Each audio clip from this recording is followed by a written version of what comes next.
આજે આપણે એકદમ સરસ લારી પર મળે એવા જ બ્રેડવડા બનાવવાના છે. અડધે બાળકોના લંચ બોક્સમાં પણ આપી શકાય છે અને આપણે લંચ ડિનરમાં પણ બનાવી શકીએ છીએ અને બ્રેકફાસ્ટમાં પણ બનાવી શકીએ છીએ. તો સૌપ્રથમ મિક્સર જારમાં 1 ચમચી ધાણા, 1 ચમચી જીરું, 1 ચમચી વરિયાળી અને 6 થી 7 જેટલા મરી એડ કર્યા છે. બધું જ આપણે અધકચરું ક્રશ કરી લેવાનું છે. તો અધકચરા ક્રશ કરીને પાવડરને રેડી કરી લઈશું. બીજી બાજુ આપણે ઓઇલ ગરમ કરવા મૂકીશું. 2 મોટી ચમચી તેલ લીધું છે, રાઈ જીરું એડ કર્યું છે, ચપટી જેટલી હિંગ એડ કરી છે અને આદુ મરચાંની પેસ્ટ એડ કરી છે. તો 1 મિનિટ માટે આપણે બધા જ મસાલાને એકદમ સરસ સાતડીશું.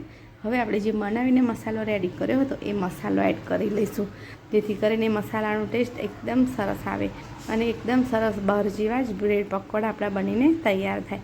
તો 1 મિનિટ જેવો સમય થઈ ગયો છે. તો હવે મસાલા કરીશું. તો અડધી ચમચી જેટલો હળદર પાવડર એડ કરીશું, 1 થી 2 ચમચી જેટલો ધાણા જીરું પાવડર એડ કરીશું અને હવે આપણે બાફીને બટાકા રાખેલા, તૈયાર બટાકા રાખેલા છે, જેને મેં આ રીતે મેશ કરી લીધા છે. તો અહીં મેં 500 ગ્રામ જેટલા બટાકા લીધા છે, જેને મેં આ રીતે અહીં મેશ કરી લીધા છે. તો 500 ગ્રામ બટાકાને આ રીતે મેશ કરી અને એડ કરી દેવાના છે. સ્વાદ અનુસાર મીઠું એડ કરી લઈશું અને હવે બધું જ આપણે એકવાર સરસ રીતે મિક્સ કરી લઈશું. તો આ બ્રેડવડા બનાવવા ખૂબ સરળ છે, ફટાફટ બની જાય છે અને કોઈ પણ બનાવી શકે છે. ઘરના ઇન્ગ્રીડિયન્ટ્સથી જ બની જાય છે. તો તમે પણ મારી રેસીપીને એકવાર જરૂરથી ટ્રાય કરજો અને તેજસ કિચનને પણ ફોલો ના કર્યું હોય કે સબસ્ક્રાઈબ ના કર્યું હોય તો તમે સબસ્ક્રાઈબ પણ કરી શકો છો. અહીં અડધી ચમચીથી પણ ઓછો આપણે સંચર પાવડર એડ કરીશું, એટલો જ આપણે ચાટ મસાલો અને એટલો જ આપણે ગરમ મસાલો પાવડર એડ કરીશું. બધું જ હવે સરસ મિક્સ કરી લઈશું. સાથે લાલ મરચું પાવડર એડ કરીશું અને મીઠું ઓછું લાગ્યું હતું મને, એટલે મેં મીઠું પણ એડ કર્યું છે અને સાથે ધાણા પણ એડ કરી લઈશું. તો બસ હવે આપણો મસાલો એકદમ સરસ મિક્સ કરીએ એટલે આપણો મસાલો બનીને રેડી થઈ ગયો છે. તો એકદમ ચટપટો મસાલો બનીને તૈયાર થઈ જાય છે. એમાંથી તમે બટેટા વડા પણ બનાવી શકો છો. તો મસાલો આપણો રેડી થઈ ગયો છે. તો હવે આપણે એને ઠંડો થવા દઈશું. તો લગભગ 10 થી 15 મિનિટ માટે આપણે એને પંખા નીચે મૂકી દઈશું. બીજી બાજુ આપણે બેટર તૈયાર કરી લઈશું. અહીં મેં બેસન લીધું છે, તમે ચાહો તો થોડો 1-2 ચમચી ચોખાનો લોટ એડ કરી શકો છો.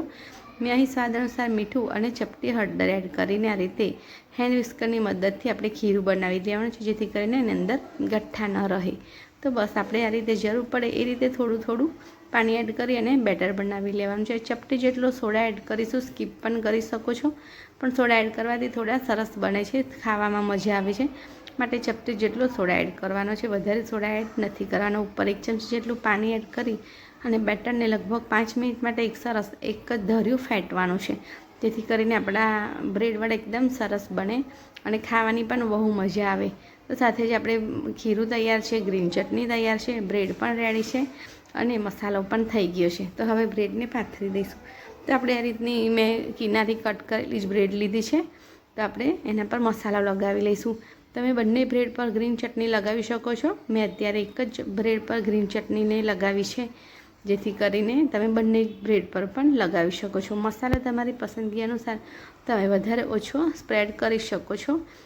હું વધારે જ મસાલો થોડો સ્પ્રેડ કરું છું, જેથી કરીને ખાતી વખતે એવું ન લાગે કે આપણે એકલી બ્રેડ ખાઈએ છીએ. તો મસાલો થોડો વધારે સ્પ્રેડ કરું છું, બહાર મળે એના પ્રમાણમાં મસાલો વધારે સ્પ્રેડ કરું છું. બસ હવે બીજી બ્રેડ પર આપણે ચટણી લગાવેલી બ્રેડને મૂકી દઈશું અને ચપ્પુની મદદથી એકદમ સરસ નાના સ્ક્વેર શેપના 4 પીસ કરી લઈશું, જેથી કરીને તળવાની પણ મજા આવે અને ખાવાની પણ મજા આવે. તો આ રીતના આપણે 4 કટ કરી લેવાના છે. તમે જોઈ શકો એકદમ સરસ, જોઈને જ અત્યારે જોઈને મજા આવે એવી કે ખાવાનું મન થઈ જાય એવા બ્રેડ પકોડા રેડી કરીશું. તો હવે ખીરામાં બોળી અને તેલ પણ ગરમ કરવા માટે મૂકી દીધું છે. ખીરામાં બોળતા જઈ અને આપણે બ્રેડ પકોડાને બંને બાજુથી થોડા ક્રિસ્પી થાય ત્યાં સુધી તળી લઈશું અને મરચાં પણ સાથે 1-2 તળી લઈશું, જેથી કરીને ગરમ ગરમ બ્રેડ પકોડા ખાવાની મજા જ આવે.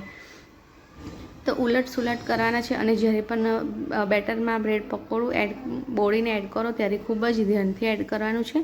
છાંટા પણ ન રહે, આ રીતે એકદમ સ્મૂથલી એડ કરવાનું છે અને જેટલા કઢાઈમાં સમાય એ પ્રમાણે જ આપણે બ્રેડ પકોડા બનાવવાના છે, એડ કરવાના છે, જેથી કરીને આપણને પલટાવતા પણ ફાવે, તળતા પણ ફાવે અને તેલના છાંટા પણ ન ઉડે એનું પણ ધ્યાન રાખવાનું છે સાથે સાથે. તો બસ આપણે આ રીતે ધીરેથી એને પલટાવી લેવાના છે. આ રીતે એકદમ સરસ રીતે એને પલટાવવાના છે. તો ધ્યાન રાખીને આપણે તળવાના છે. મોટા હોવાથી આપણને તળવામાં થોડી તકલીફ થાય છે, માટે થોડું ધ્યાનથી તળવાના છે. તો બસ બંને બાજુથી આ રીતે ઉલટ સુલટ કરી અને ક્રિસ્પી અને થોડા ગોલ્ડન કલરના થાય ત્યાં સુધી આપણે બ્રેડ પકોડાને તળી લેવાના છે. તો બસ હવે આપણા બ્રેડ પકોડા તળીને રેડી થઈ ગયા છે. તો હવે આપણે એને કઢી લઈશું. તો જોઈ શકો છો ખાવાની બહુ મજા આવે અને ગરમ ગરમ બ્રેડ પકોડા ખાવાની તો ખરેખર બહુ જ મજા આવે. તો આપણા બ્રેડ પકોડા રેડી થઈ ગયા છે.